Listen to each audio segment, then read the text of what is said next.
Bonjour, nous sommes aujourd'hui chez Thematics Asset Management dans leurs locaux pour rencontrer les gérants et comprendre leur engagement et conviction autour de la sécurité, de l'eau, de l'intelligence artificielle et robotique, de l'économie de l'abonnement et du bien-être. Suivez-moi. Je suis donc avec Alexandre Ziliox, gérant en charge de la thématique intelligence artificielle et robotique. Merci de nous recevoir, Alexandre. Alors pourquoi aujourd'hui devient-il incontournable d'investir dans la thématique d'intelligence artificielle et robotique? Alors nous pensons que ça devient incontournable tout simplement parce que ce thème est en train de pénétrer absolument tous les aspects de notre vie, que ce soit personnel ou professionnel. On va le retrouver dans différents secteurs également, de la santé par exemple aux phases de recherche, à l'industrie lourde dans les phases de production, mais aussi dans toutes les industries qui vont être liées aux consommateurs. Donc on a vraiment une expansion finalement du marché adressable du thème.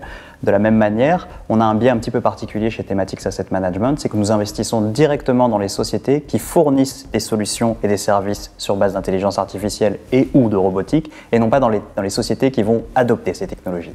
Merci Alexandre, on comprend mieux tout l'intérêt de l'intelligence artificielle et robotique.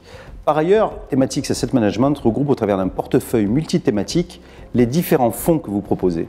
Quel est l'apport d'intelligence artificielle et robotique dans ce fonds que nous appelons Thematics Meta?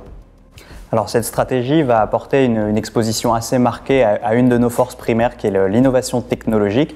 On le comprend assez vite, on va avoir un certain nombre de sociétés du secteur technologique dans la stratégie.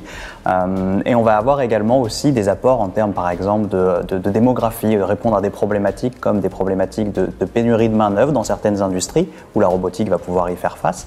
On va retrouver aussi des problématiques de rareté de ressources, toujours pour les rapprocher à nos forces primaires, où certains appareils productifs modernes sont plus économiques en matières premières et donc permettent une production optimisée.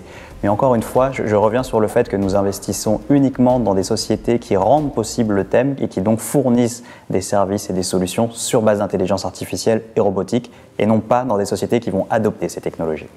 Merci Alexandre de nous avoir éclairé sur la stratégie d'intelligence artificielle robotique ainsi que sur la stratégie de Thematics Meta. Si vous souhaitez poursuivre l'expérience et en savoir plus sur le fonds Thematics Meta, n'hésitez pas à visionner les autres épisodes de la série.